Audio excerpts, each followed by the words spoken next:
I'm Jasmine. I'm 34 years old, and I'm a high school teacher here in Atlanta. For 2 years, 2 whole years, I thought I had the perfect marriage. I thought I had found my person, you know? That one person who would protect me, cherish me, stand by me through anything. My husband, Devin, was everything I thought I wanted. He was attentive, caring, always making sure I was okay, always checking in on me. He worked from home as a software engineer, so he was always there when I got back from school. He'd have dinner ready sometimes, or we'd cook together. He'd ask about my day, listen to my stories about the students, laugh at my jokes. And every single night, without fail, he'd bring me my vitamins with a glass of water, kiss my forehead so gently, and tell me he loved me. He'd say, "Gotta keep my baby healthy," with that smile that used to make my heart melt. I trusted him. God, I trusted him with everything.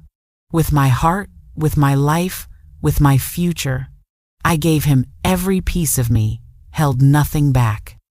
And trust can be the most dangerous thing you give someone. Because what I discovered when I stopped swallowing those pills, when I finally opened my eyes to what was really happening in my own home, in my own bedroom, in my own body, it shattered everything. It destroyed every memory, tainted every moment, turned every "I love you" into a lie. It shattered everything I thought I knew about the man I married, about the life I was living, about who I even was anymore. But before I get into all of that, before I tell you about the nightmare I lived through, I need you to do something for me. If you're watching this right now, please hit that like button. Subscribe to this channel. I need this story to reach as many people as possible, because if it can happen to me, an educated woman, a teacher, someone who thought she was careful, it can happen to anyone. Drop a comment down below telling me where you're watching from and what time it is for you right now. I read every single comment, and it helps me to know I'm not alone in this, that my story matters. Trust me, you're going to want to hear how this ends. You're going to want to know what I found, what I did, and how I survived. Now, let me take you back to the beginning, to when things were still normal, or at least when I thought they were normal. Devin and I got married 3 years ago. We met at a tech conference. I was there with some students for a STEM event, and he was presenting on cybersecurity. Ironic, isn't it? The man who claimed to protect systems for a living was the biggest threat to my security. But back then, I didn't know that. Back then, he was charming and intelligent and kind. We dated for a year before he proposed, and the wedding was beautiful, small, intimate, just our closest friends and family. My mom loved him. My dad loved him. Everyone loved Devin. The first year of marriage was wonderful. We traveled a little, fixed up our house together, talked about starting a family someday. I was happy, genuinely, deeply happy. And then, about 6 months before everything fell apart, Devin started this new thing. He said he'd been reading about health and wellness, about how important vitamins and supplements were, especially for people with stressful jobs like teaching. He bought these vitamins, just regular-looking capsules in a bottle from what looked like a health food store. He said they were a special blend, vitamin D, B complex, magnesium, stuff to help with sleep and stress and energy. He was so enthusiastic about it, so caring. "Baby, you work so hard," he'd say. "You're always exhausted. Let me take care of you." And I let him. God, I let him take care of me. And that decision, that simple act of trust, became my worst nightmare. At first, everything seemed fine. I'd take the vitamins, go to sleep, wake up feeling rested. But then, slowly, things started to change. I started noticing these gaps in my memory. Devin would bring up conversations we'd supposedly had, and I'd have no recollection of them. He'd say, "Remember when you told me we should renovate the guest room?" Or, You said you wanted to visit your sister next month." And I'd just stare at him, confused, because I had no memory of saying these things. He'd laugh it off, tell me I was working too hard, that I needed to relax more, get more sleep. But it wasn't just conversations. I'd wake up absolutely exhausted despite sleeping 9, sometimes 10 hours a night. I teach high school English, and I started struggling to get through my lessons. I'd be standing in front of my classroom, and my mind would just go blank. I'd forget what I was teaching, lose my train of thought mid-sentence. My students started noticing. One of them asked me if I was okay, and I realized I wasn't, but I didn't know why. Then there were the pajamas. I'd go to bed wearing one thing and wake up in something completely different. I'd fall asleep in my favorite oversized t-shirt and wake up in a nightgown I barely remembered owning. When I asked Devin about it, he'd look at me like I was crazy. "Baby, you changed in the middle of the night?" He'd say. "You were half asleep. You probably don't remember." And I'd accept that explanation because what else could it be? The bruises started appearing about 2 months in, small ones at first, on my upper arms, like fingerprints. I noticed them one morning while I was getting dressed for work, and my blood ran cold. I asked Devin about them that night, tried to keep my voice calm even though my hands were shaking. He looked concerned, so concerned, and said maybe I was bumping into things without realizing it. Maybe I was anemic and bruising easily. He suggested I see a doctor, even offered to make the appointment for me. And he did. He made the appointment, drove me there, sat in the waiting room like the supportive husband he pretended to be. The doctor ran blood work. Everything came back normal. She suggested maybe I was stressed. Maybe I should consider anxiety medication. Devin jumped on that idea immediately, said it made perfect sense, that teaching was such a stressful job and I was probably just running myself into the ground. The doctor wrote a prescription, and Devin filled it that same day. More pills, more things to swallow, to trust, to let into my body without question. But here's the thing, I never felt anxious. Not before all this started. I loved my job. I loved my life. The anxiety came later, after the memory gaps, after the exhaustion, after the feeling that something was terribly, terribly wrong, but I couldn't put my finger on what. My phone became another source of confusion. I'd find text messages I didn't remember sending. Nothing major, just responses to friends, confirmations of plans, random messages to my sister. But they weren't in my voice. They were close, but not quite right.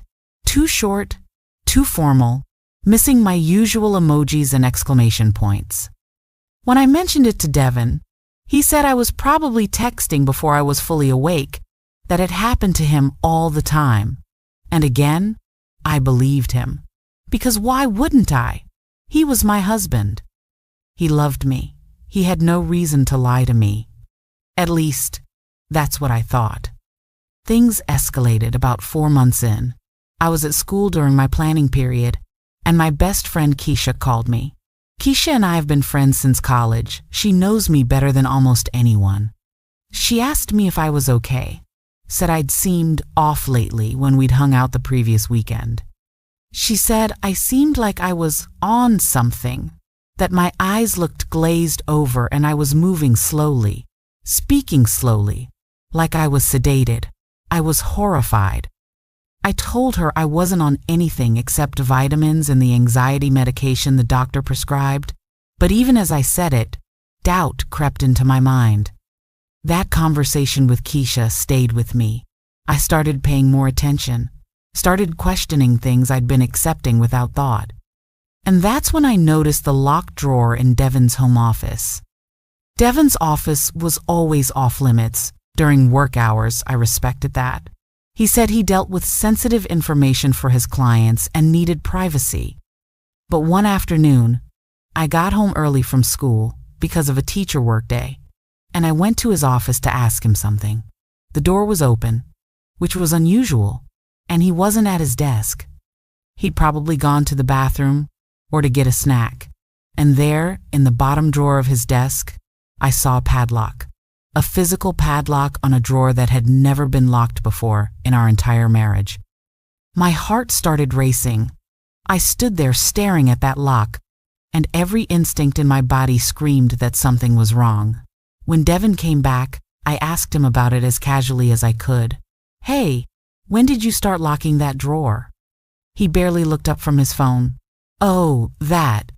New client, super sensitive data. They required extra security measures." His voice was calm, unbothered. He smiled at me and asked what I wanted for dinner. But I couldn't shake the feeling. That lock meant something. It had to. Over the next few weeks, I started watching Devin more carefully. Not obviously, I didn't want him to know I was suspicious. But I paid attention to patterns. He was always insistent about the vitamins, almost anxious about it. If I forgot to take them, or if I said I'd take them later, he'd get this look in his eyes just for a second that I'd never seen before. Worry, fear, anger. I couldn't quite place it, but it unsettled me. He'd push the pills toward me, joke about how forgetful I was being, stand there until I took them and swallowed them down. One night, about 6 weeks before everything came crashing down, I woke up around midnight, or at least, I thought I woke up.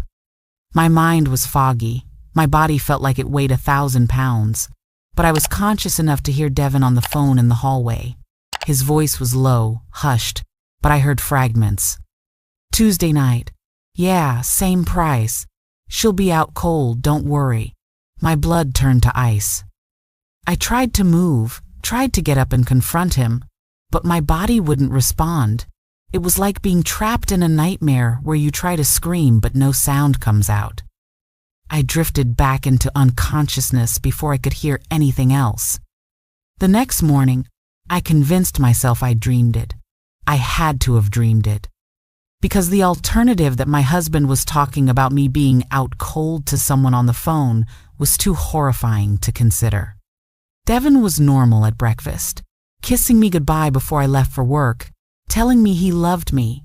How could someone who looked at me like that, who held me like that, be capable of something sinister? But I couldn't let it go. That phone call, real or imagined, planted a seed of doubt that grew and grew until I couldn't ignore it anymore. I started testing him in small ways. I'd pretend to take the vitamins and hide them under my tongue, then spit them out when I went to the bathroom. But Devin started watching me more carefully, making sure I swallowed, asking me to open my mouth afterward like I was a child. "Just making sure you're not forgetting, baby," he'd say with a laugh. But it didn't feel like a joke. It felt like control. The night everything changed started like any other night.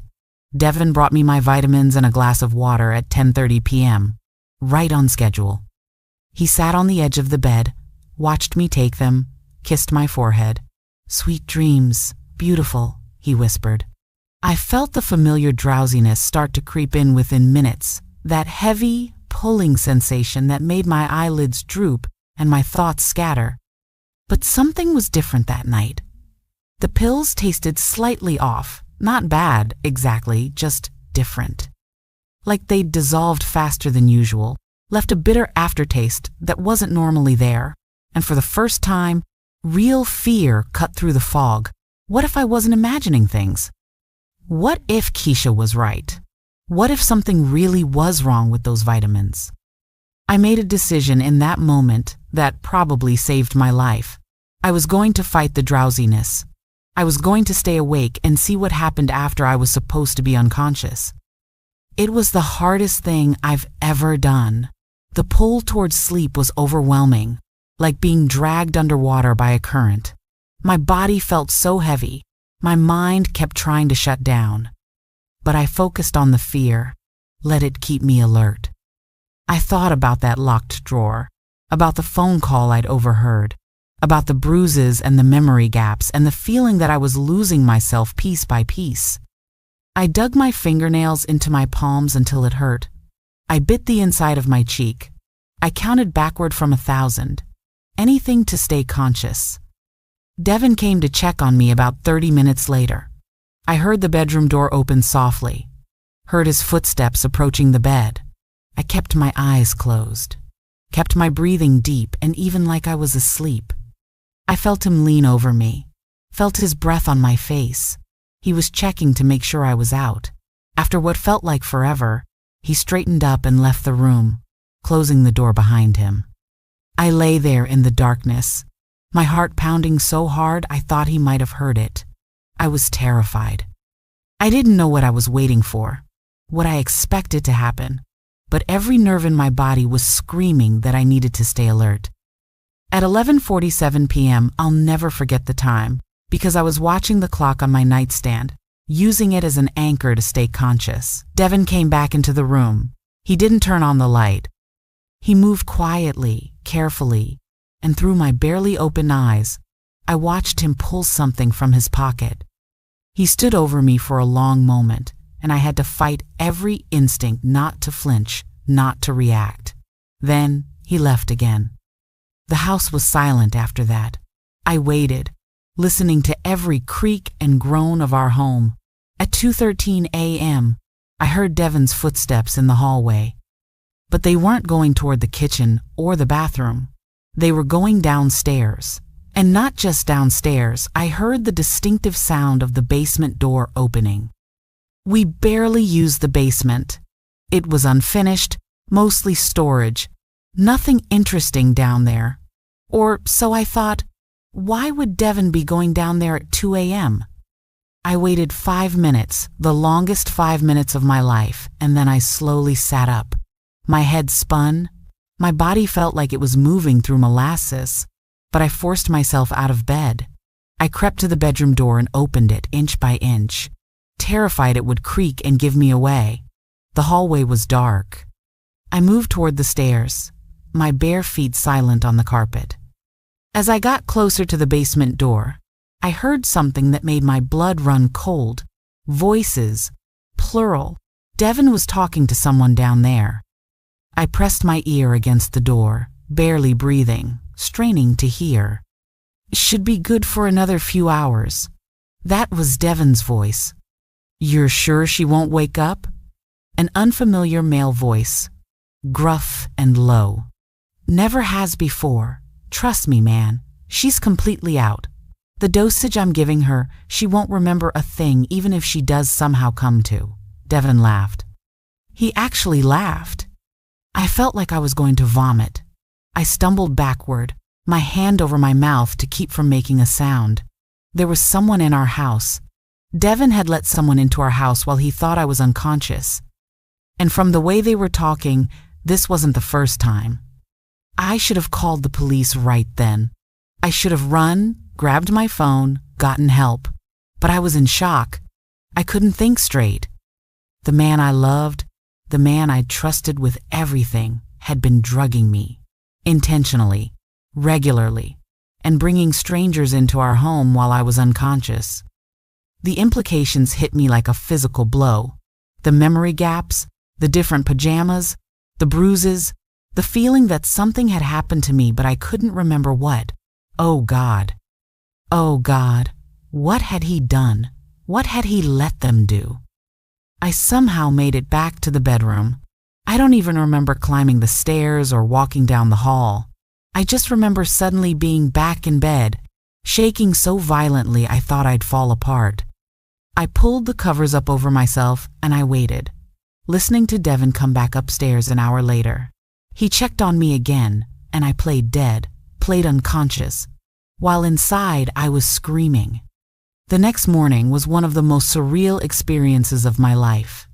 Devin woke me up with coffee and a smile, kissed my forehead, asked how I slept. I looked into his eyes, these eyes I thought I knew, this face I'd loved, and saw a complete stranger, a monster. But I couldn't let him know that I knew. I had to pretend everything was normal. I had to act like the drugged, compliant wife he expected me to be. I slept great, I lied, taking the coffee with shaking hands I hoped he'd attribute to not being fully awake yet. Thanks, honey. He smiled, that smile that used to make me feel safe. and headed downstairs to make breakfast. The moment he was gone, I ran to the bathroom and threw up. I stood there, gripping the sink, staring at myself in the mirror. My face was pale, my eyes were haunted, and I barely recognized myself. Who was this woman? How had I let this happen? How had I been so blind? But I didn't have time for self-pity or shock. I had to figure out what was going on. I had to get proof. Because if I went to the police with just my story, just my suspicion that my husband was drugging me, would they believe me? Without evidence, it was just my word against his. And Devin was good at lying. So good that he'd been doing it for months, and I'd never suspected a thing. That morning, while Devin was in the shower, I grabbed his laptop from his office. My hands were shaking so badly I could barely type. I tried to guess his password, our anniversary, his birthday, my birthday. Nothing worked. The locked drawer mocked me from across the room, but I didn't have anything to pick the lock with. Didn't have time to search for the key. I put the laptop back exactly where I'd found it and got ready for work. At school that day, I was a zombie. I taught my classes on autopilot, barely aware of what I was saying. During lunch, I sat in my empty classroom and cried. One of my colleagues found me and asked if I was okay, and I wanted so badly to tell her everything. But the words wouldn't come. How do you tell someone that your husband is drugging you? That strangers are coming into your house in the middle of the night? That you don't know what's being done to your unconscious body? It sounded insane even in my own head. After school, instead of going home, I drove to a Best Buy. I walked through the store in a daze until I found what I was looking for: hidden cameras. Tiny ones, the kind you could tuck into a bookshelf or hide in a plant. I bought 2 of them, paid cash, so there'd be no credit card record Devin might see. My hands were shaking as I carried them to my car. I sat in the parking lot for 20 minutes, just staring at the shopping bag in my passenger seat.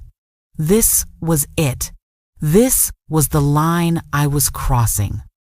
Once I planted these cameras, once I collected this evidence, there was no going back.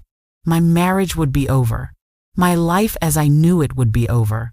But what choice did I have? I couldn't keep living like this. Couldn't keep letting him drug me. Couldn't keep wondering what was happening to me while I was unconscious. I went home and waited for Devin to leave. For his evening run, he went every day at 5:30, like clockwork. The moment the door closed behind him, I moved. I planted one camera in our bedroom, hidden in the bookshelf on my side of the bed, angled toward the nightstand where Devin always placed my vitamins. I tested it with my phone to make sure it was working, make sure it had a clear view. Then I ran downstairs to the basement. My heart was pounding as I descended those stairs. I'd barely been down there since we moved in. It was just boxes of old stuff, holiday decorations, tools. But now it felt sinister, like evidence of crimes I didn't yet know about. I looked around frantically for a place to hide the second camera. There was an air vent on the far wall, and I managed to pry off the cover with a screwdriver from Devin's toolbox. I wedged the camera inside, angled it to cover as much of the basement as possible, and replaced the vent cover. I made it back upstairs, just as I heard Devin's key in the front door. I was sitting on the couch, pretending to grade papers, trying to look normal even though my entire body was shaking. He leaned down and kissed the top of my head. "Hey, baby, how was your day?" "Good," I managed to say. "How was your run?" "Great. I'm gonna grab a shower." I waited until I heard the water running, then pulled out my phone and checked the camera feeds. Both cameras were working perfectly, recording to a cloud account I'd set up with an email address Devin didn't know about. Everything was in place. Now I just had to wait. That night, when Devin brought me my vitamins, it took everything in me not to throw them in his face, not to scream at him, demand answers, claw at his eyes. But I couldn't. Not yet. I needed evidence. I needed proof of what he was doing. So I took the pills from him with a steady hand, put them in my mouth, and pretended to swallow them. The moment he turned away, I tucked them under my tongue. When he came to check on me, I opened my mouth like an obedient patient. The pills were hidden against my cheek. He smiled and kissed my forehead. "That's my good girl," he said, and the words made my skin crawl. After he left the room, I spit the pills into my hand and flushed them down the toilet. Then I went back to bed and fought the drowsiness. I still felt the psychological response, maybe, or residue from months of being drugged. I dug my nails into my palms and waited. He came that night. Of course he did. At 2:15 a.m., I heard the basement door open. But this time, I didn't follow him. This time, I let the cameras do their work. I stayed in bed, eyes closed, heart racing, while my husband did God knows what in the basement. He came back an hour later, checked on me one more time, and went to sleep beside me like nothing had happened. I did this for 3 nights. 3 nights of pretending to take the pills, 3 nights of fighting to stay conscious, 3 nights of listening to my husband sneak around our house while he thought I was drugged unconscious. On the 4th night, he didn't go to the basement. Maybe he'd gotten what he wanted for the week. Maybe his clients or whatever the hell they were had been satisfied. I didn't know. I just knew I couldn't wait any longer. I had to see what was on those cameras. The next morning, Devin told me he was going to run some errands, maybe grab lunch with a buddy from work. He'd be gone most of the day. The moment his car pulled out of the driveway, I grabbed my laptop and pulled up the camera feeds. I want you to understand something. I thought I was prepared. I thought I knew what I was going to see. I thought nothing could shock me anymore after everything I'd already discovered. I was wrong. I was so wrong. The bedroom camera showed exactly what I'd suspected. Devin bringing me the pills, watching me take them, checking on me after I was supposed to be unconscious. But it was the timestamp data that killed me.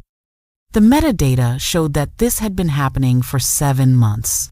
7 months. Not 6, like I'd thought. He'd started drugging me even before I'd noticed the first symptoms. And the camera showed other things too.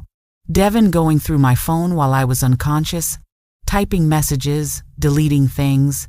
Devin changing my clothes, posing me.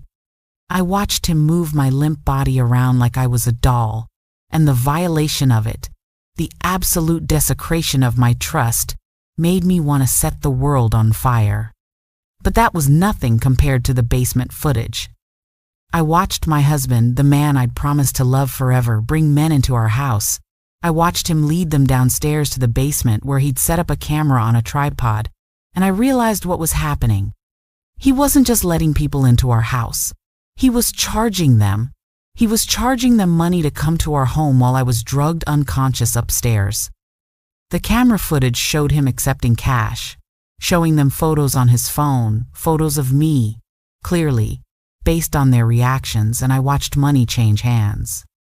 The camera showed men standing at the top of our stairs, looking up toward where I lay unconscious, and the looks on their faces made me want to vomit.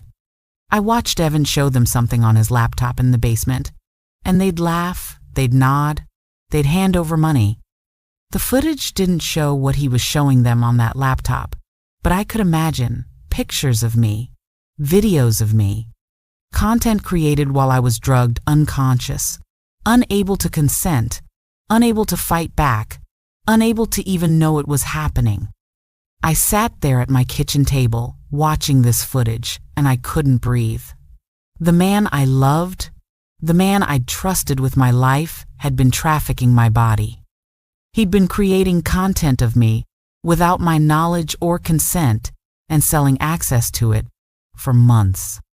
For 7 goddamn months, he'd been violating me in ways I couldn't even fully comprehend, and I'd had no idea. I found files on the cloud storage, hundreds of files with dates going back 7 months. I couldn't make myself open them. I didn't want to see what he'd done, what he'd recorded, how he'd posed my unconscious body for his sick customers. The fact that they existed was enough. The fact that he'd done this, my husband, the man who'd stood at an altar and promised to love and cherish me, was enough. I couldn't watch anymore. I slammed my laptop shut and ran to the bathroom, where I threw up until there was nothing left. I collapsed on the bathroom floor, sobbing so hard I thought I might break apart. How had this happened? How had I married a monster without knowing it? How had I let this go on for 7 months? But then the grief turned to rage. White-hot, all-consuming rage that burned through the shock and horror.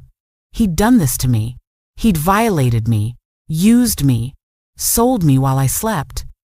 He'd stolen 7 months of my life, stolen my sense of safety, stolen my ability to trust, and he was going to pay for it. If it was the last thing I did, I was going to make sure he paid for every single moment of what he'd done. I didn't trust myself to stay in that house. I packed a bag with shaking hands, clothes, toiletries, my important documents, and I backed up all the camera footage to 3 different cloud services. I saved it to USB drives. I emailed it to myself at multiple email addresses. I was not going to lose this evidence. I was not going to let him get away with this. Then I called Keisha. "I need you," I said when she answered, and my voice broke. "Please, I need you right now." "I'm coming," she said immediately, no questions asked. "Where are you?" "I'm leaving my house. I can't be here. Meet me at that coffee shop on Piedmont." "I'm already in my car." I threw my bag in the trunk of my car and I left. I didn't leave a note. I didn't say goodbye. I just walked out of that house of horrors and drove away, and I have never been back. Keisha was at the coffee shop when I arrived. The moment she saw my face, she knew something terrible had happened. We got a corner table away from everyone else, and I told her everything. Every detail, from the vitamins to the memory gaps to the locked drawer to the cameras to what I'd seen on the footage. I watched her face go through shock, horror, rage, and finally, determination. "We're calling the police," she said. "Right now. We're not waiting, we're not thinking about it. We're doing it right now." "What if they don't believe me?" I asked, and I hated how small my voice sounded. "Jasmine, you have video evidence. You have dates, times, everything. They're going to believe you. But even if they didn't, we'd make them believe you. You are not protecting this monster. You're not going to let him get away with this." She was right. I knew she was right. But making that call was still one of the hardest things I've ever done. We went to Keisha's house. I couldn't face going to a police station yet, couldn't handle walking into that building and saying these things out loud to strangers. Keisha called the non-emergency number and explained that her friend needed to report a serious crime. They sent officers to her house within 30 minutes. The 2 officers who came were patient and professional. One was a woman, Detective Sarah Martinez, and I'll never forget her face when I started telling my story. She didn't interrupt, didn't question, just let me talk. I showed them the camera footage on my laptop, not all of it. I couldn't bear to watch all of it again, but enough. Enough to show Devin drugging me, enough to show men coming to our house, enough to show money changing hands. Detective Martinez's expression went from concerned to furious. "Ma'am," she said, "what your husband has done is a serious crime, multiple serious crimes. We're going to need you to come to the station and give a formal statement. We're going to need all this evidence, and we're going to need to get you an emergency protective order." "Today?" I asked. "You can do that today?" "We're going to try," she said. "This is an active threat to your safety. We need to move fast." We went to the station. It was surreal sitting in an interview room, giving my statement while Detective Martinez recorded everything. She asked questions I hadn't thought of, made me walk through details I'd tried to forget. She was thorough and compassionate, and by the end of it, I felt like maybe, just maybe, I was going to survive this. The protective order was granted that afternoon. Devin was not allowed to contact me, to come near me, to be anywhere I was. I stayed with Keisha that night, and we sat on her couch in silence because there were no words big enough for what I was feeling. The police executed a search warrant on my house, on what used to be my house, the next morning. Detective Martinez called me around noon to let me know they'd found everything. The locked drawer in Devin's office had contained hard drives full of images and videos of me, some dating back to before we were even married, before he started drugging me regularly. He'd been planning this, building up to this, maybe from the very beginning. They found customer lists, payment records, through cryptocurrency, correspondence with dozens of men. They found the vitamins he'd been giving me, and lab analysis showed they contained Rohypnol, the date rape drug, not vitamins at all, just poison wrapped in a lie. Devin was arrested at work that same afternoon. I wasn't there, but Detective Martinez told me he'd actually tried to fight the officers, tried to run. They tackled him in the parking lot of his office building in front of all his coworkers.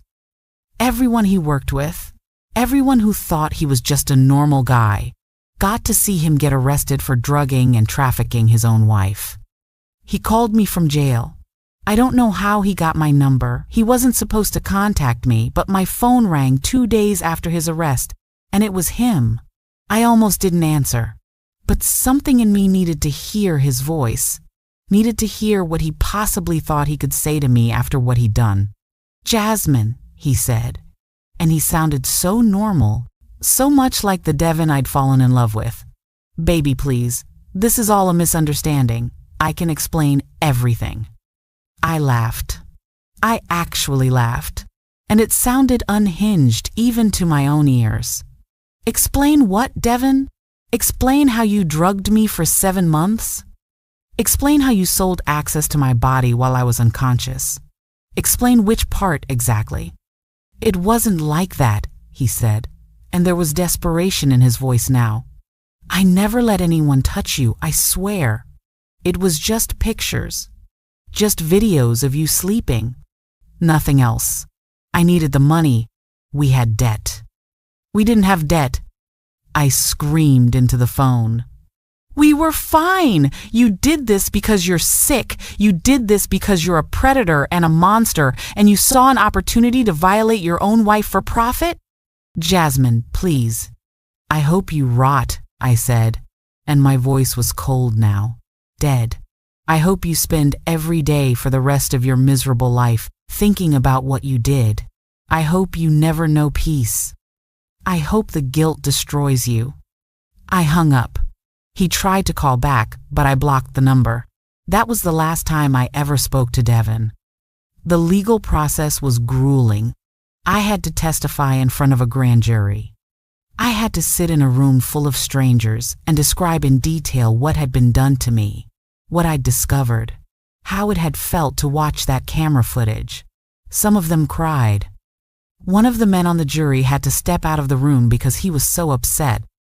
But they indicted Devin on multiple counts: administering drugs without consent, sexual exploitation, distribution of intimate images without consent, trafficking, related offenses. The prosecutor told me it was one of the strongest cases she'd ever seen because I'd been smart enough to get evidence before confronting him. Devin's lawyer tried every trick in the book. He tried to discredit me, saying I was an unreliable witness because of the memory issues I'd been experiencing, the memory issues his client had caused by drugging me. He tried to argue that Devin and I had some kind of arrangement, that I'd consented to being filmed, but the prosecution tore that argument apart. They showed that I'd been drugged without my knowledge. They showed the customer lists, the payments, the evidence that this was a business for Devin. And they found some of his customers and offered them immunity in exchange for testimony. 3 of them took the deal. 3 men came forward and testified that they'd paid Devin for access to photos and videos of me. One of them, when asked by the prosecutor why he'd done it, said, "He made it seem harmless, like she knew, like she was okay with it. He said she was into it, that it was part of their marriage dynamic. The prosecutor showed him the footage of Devin drugging me, and the man started crying on the stand. "I didn't know," he kept saying. "I swear I didn't know he was drugging her." But he did know. They all knew, on some level. You don't pay money for secret photos of someone's unconscious wife if you think everything is above board. You don't sneak into someone's house at 2 a.m. for innocent reasons. They knew, and they participated anyway, and I hope they live with that guilt forever. The trial took 8 months. 8 months of my life consumed by this nightmare of having to relive it over and over again every time there was a hearing or a deposition or a meeting with the prosecutor. 8 months of therapy appointments where I tried to process the violation, the betrayal, the complete destruction of everything I thought my life was. 8 months of living with Keisha because I couldn't bear to be alone, couldn't bear to sleep without checking every lock 3 times, couldn't bear to close my eyes without wondering if someone was watching me. My therapist, Dr. Williams, was the only thing that kept me sane during that time. She specialized in trauma, particularly sexual trauma, and she helped me understand that what happened to me wasn't my fault, that I couldn't have known, couldn't have prevented it, couldn't have done anything differently. She helped me work through the guilt, the crushing, suffocating guilt that told me I should have seen the signs, should have questioned the vitamins, should have been smarter or more careful or less trusting. "Jasmine," she told me during one of our sessions when I was drowning in self-blame, "predators are good at what they do. They're skilled manipulators. Devin didn't choose you because you were weak or stupid. He chose you because you were kind and trusting and loving. Those are good qualities. He weaponized them, but that doesn't make them bad. That doesn't make you bad." It took months for me to even begin to believe her. The therapy wasn't just about the trauma of what Devin did. It was about rebuilding my entire sense of self, because he'd taken that from me too. I didn't know who I was anymore. Was I the woman I thought I'd been during those 7 months? Or had that person been fake? A drugged construct who didn't really exist? Who was I before the vitamins? Who was I going to be after? Dr. Williams helped me see that I was still me. That the core of who I was, the teacher who loved her students, the friend who showed up for people, the woman who valued honesty and kindness, hadn't been destroyed. It had been buried under trauma and violation, but it was still there. I just had to dig it out again. The trial finally went to jury in month 7. I had to testify. I had to sit on that stand for 3 days while Devin's lawyer tried to make me seem unreliable, unstable, vindictive. He suggested I'd made up the whole thing because I was angry about something else in our marriage, that I'd planted the cameras myself and doctored the footage. The prosecutor objected to most of it, and the judge sustained the objections, but the damage was done. I had to sit there and defend myself, defend my memory, defend my reality against a man being paid to destroy me all over again. But then the prosecution brought out the evidence. The hard drives from Devin's locked drawer, the customer testimonies, the lab results on the vitamins, the cryptocurrency payment records, the metadata on the photos and videos showing they'd been created while I was provably unconscious based on the camera timestamps. The medical expert who testified about the effects of Rohypnol and how my symptoms matched perfectly with chronic low-dose administration. The jury deliberated for 6 hours. 6 hours that felt like 6 years while I sat in the courthouse hallway with Keisha on one side and my mom on the other, waiting to find out if the 12 strangers in that room believed me. They came back with a verdict: guilty on all counts. I collapsed. I literally collapsed into Keisha's arms and sobbed so hard I thought I'd never stop. It was over. The trial was over. They'd believed me. They'd seen the evidence and heard the testimony and decided that yes, Devin had done these things. Yes, I was telling the truth. Yes, what happened to me was real and terrible and criminal. The sentencing hearing was 3 weeks later. I gave a victim impact statement. I stood in front of that courtroom and looked Devin in the eye for the first time since his arrest, and I told him exactly what he'd done to me. "You took 7 months of my life," I said, and my voice didn't shake. I'd practiced this, rehearsed it with Dr. Williams until I could say it without breaking down. "You took my sense of safety, my ability to trust, my peace of mind. You turned my own body into a crime scene. You made me afraid to sleep, afraid to eat, afraid to exist in my own home. You looked me in the eye every single day and lied to me while you violated me in the worst possible way. You made me doubt my own sanity, my own memory, my own worth." Devin was crying. He had the audacity to sit there and cry like he was the victim. His lawyer had probably told him to look remorseful, to show emotion, but I didn't care about his tears. They meant nothing. "I will never trust the way I used to," I continued. "I will never feel completely safe the way I used to. You took that from me and I can never get it back. But here's what you didn't take. You didn't take my strength. You didn't take my resilience. You didn't take my determination to survive this and build a life that's better than anything I had with you. You thought you could break me, control me, use me up and throw me away. But I'm still here. I'm still standing, and you're the one in chains." The judge sentenced him to 18 years in prison. 18 years, with no possibility of parole for at least 12. He also has to register as a sex offender for the rest of his life. When he gets out, if he makes it out, he'll be in his 50s, and everyone will know what he is. Every job application, every apartment rental, every interaction with society will be marked by what he did to me. It's not enough.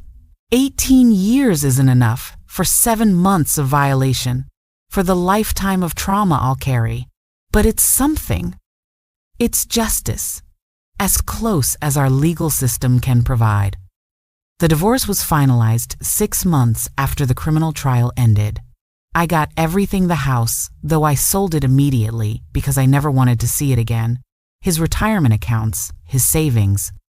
His lawyer tried to fight it, but it's hard to negotiate a favorable divorce settlement when your client is a convicted sex offender who drugged and trafficked his wife. I donated most of the money to organizations that support survivors of sexual violence. I kept enough to pay off my student loans and start fresh somewhere new. Because I couldn't stay in Atlanta. Everywhere I went, I saw ghosts. Our favorite restaurant where he'd taken me on dates while planning my violation. The grocery store where we'd shop together while he was drugging me. The gym where he'd pretended to be a devoted husband while selling access to my unconscious body. I couldn't exist in that space anymore. I moved to Charlotte, North Carolina. New city, new teaching job at a different high school, new life. Keisha helped me move, helped me set up my new apartment, stayed with me for the first week until I felt steady enough to be alone. My mom wanted me to move back home to Memphis, wanted to keep me close where she could watch over me, but I needed independence. I needed to prove to myself that I could live alone, sleep alone, exist alone without fear consuming me. It was hard at first. God, it was so hard. I'd wake up in the middle of the night in a panic, convinced someone was in my apartment. I checked every lock 5 times before bed. I installed security cameras, real ones this time, ones that I controlled, and I monitored them obsessively. I couldn't take any medication without having a panic attack, even over-the-counter pain relievers. The sight of pills made me physically ill. Dr. Williams connected me with a therapist in Charlotte, Dr. Richardson, and I continued therapy twice a week. We worked on the PTSD, the hypervigilance, the panic attacks. We worked on rebuilding my ability to trust, to let people close to me, to believe that not everyone was a threat. It was slow, painful work. There were setbacks.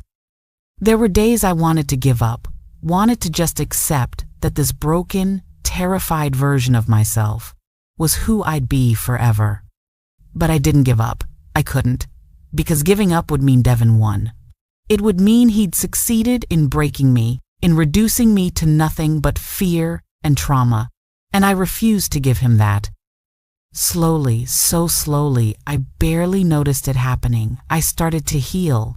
I started to have good days mixed in with the bad ones. I started to sleep through the night sometimes. I started to accept dinner invitations from my new colleagues at school, started to build friendships, started to remember what it felt like to laugh without it being tinged with bitterness. About a year after I moved to Charlotte, I met someone. His name is Marcus, I know. I said I'd avoid that name, but this Marcus, he's different. He's a guidance counselor at my school, and he asked me to coffee one day after a staff meeting. I almost said no. The thought of dating, of letting someone close to me again, of being vulnerable with another person terrified me. But something about Marcus felt safe. Maybe it was the way he respected boundaries, always asking before touching my arm or standing too close. Maybe it was the patience in his eyes when I struggled to answer simple questions about my past.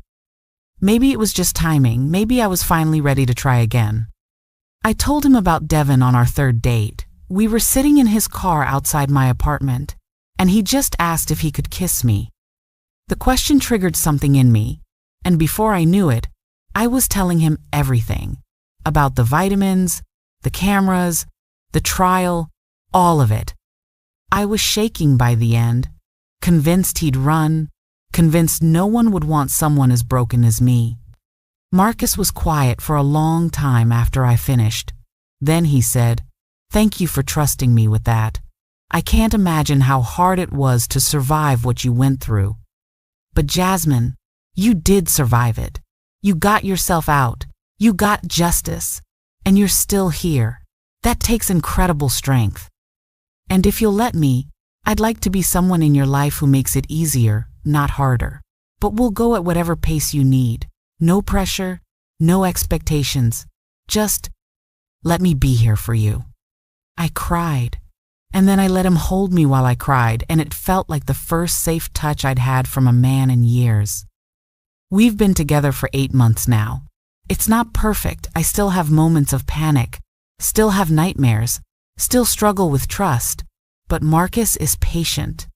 He reminds me to take my anxiety medication when I forget. He doesn't push me past my boundaries. He lets me check his phone when the paranoia gets bad, even though I hate that I need to. He's helping me learn that not all men are predators, that intimacy can be safe, that I deserve love that doesn't come with hidden costs. It's been 2 years now since that night I pretended to take the pills and discovered the truth. 2 years since my world imploded and I had to rebuild myself from scratch. Some days I still can't believe it happened. Some days I still wake up and expect it to have been a nightmare. Expect to find myself back in Atlanta in that house, with Devin bringing me my morning coffee like always. But it wasn't a nightmare. It was real. It happened to me, and I survived it, and I'm still here. I'm still teaching. I love my students in Charlotte just as much as I love the ones in Atlanta.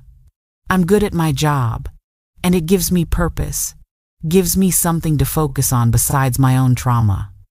I'm still in therapy. Probably will be for years to come.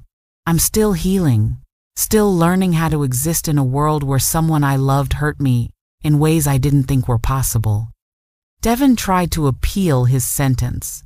His new lawyer argued that 18 years was too harsh, that he should be eligible for early parole. The appeal was denied. He's currently in a medium security prison in Georgia, and according to his public record, he's been written up multiple times for disciplinary issues. Apparently, even among criminals, what he did is considered beyond the pale. Good. I hope every day in there is hell for him. Some of his customers were prosecuted too. The 3 who testified got reduced sentences, but they still spent time in jail. The others, the ones they could identify from Devin's records, were charged with various crimes related to purchasing and possessing the images. I testified at some of those trials too. It was exhausting, having to tell my story over and over again, but the prosecutor said my testimony was crucial. that these men needed to face consequences for participating in my victimization. One of them tried to apologize to me outside the courthouse after his sentencing. He approached me in the parking lot, and I panicked. I had Keisha and Marcus with me, and Marcus stepped between us immediately. The man held up his hands, said he just wanted me to know he was sorry, that he'd been sick and was getting help now. I looked at him and felt nothing but contempt. "You're not sorry you did it," I said. "You're sorry you got caught. There's a difference." He started to argue, but I walked away. I didn't owe him forgiveness. I didn't owe him closure. I owed him nothing. There are warning signs I wish I'd known to look for. I share them now with anyone who will listen, because if my story can help even one person recognize what's happening to them, then maybe something good can come from this nightmare. If your partner is insistent about you taking medication or supplements they provide, question it. Ask to see the bottle, research the brand, consider getting them tested if something feels off. Trust your instincts. If you're experiencing memory gaps or blackouts you can't explain, take it seriously. See a doctor, your own doctor, not one your partner recommends. Get blood work done. Tell them you're concerned about being drugged. If you're waking up feeling drugged, in different clothes, with unexplained bruises, do not dismiss it. Do not let anyone convince you it's normal or you're imagining it. Something is wrong. If your partner is overly controlling about your sleep schedule, about when and what you eat or drink, about your daily routines, pay attention. Control is often the first sign of abuse. If your phone has messages you don't remember sending, if your social media has activity you don't recall, if your things are moved or changed without explanation, someone is accessing your life without your permission. Find out who and why. Trust your gut. If something feels wrong, it probably is. Your intuition is trying to protect you. Listen to it. I spent months dismissing my instincts, convincing myself I was being paranoid or crazy, and it almost cost me everything. And if you're in a situation where you feel unsafe, where you think you might be being drugged or violated or controlled, please reach out to someone. Tell a friend, a family member, a coworker. Call the National Domestic Violence Hotline at 1-800-799-7233. Go to the police. I know it's terrifying, believe me. I know, but you deserve safety. You deserve autonomy over your own body. You deserve to live without fear. I want to be clear about something. What happened to me is not rare. Sexual assault by intimate partners, drugging, image-based sexual abuse. These things happen more often than people want to believe. We want to think that the people we love, the people we invite into our homes and our beds, would never hurt us. But sometimes they do. Sometimes the monster isn't a stranger in a dark alley. Sometimes it's the person sleeping next to you. And if you're someone who's experienced something like this, please know that it's not your fault. I spent months drowning in guilt, convinced I should have known, should have seen it coming, should have been smarter or more careful. But Dr. Williams was right. Predators are good at what they do. They're skilled at manipulation, at hiding their true nature, at making you doubt your own reality. You couldn't have known. You couldn't have prevented it. It is not your fault. You deserve to heal. You deserve to rebuild your life. You deserve to find safety and peace and maybe even love again, if that's what you want. It won't be easy. God knows it hasn't been easy for me, but it's possible. You are stronger than you know. You can survive this. I'm Jasmine. I'm 36 years old now.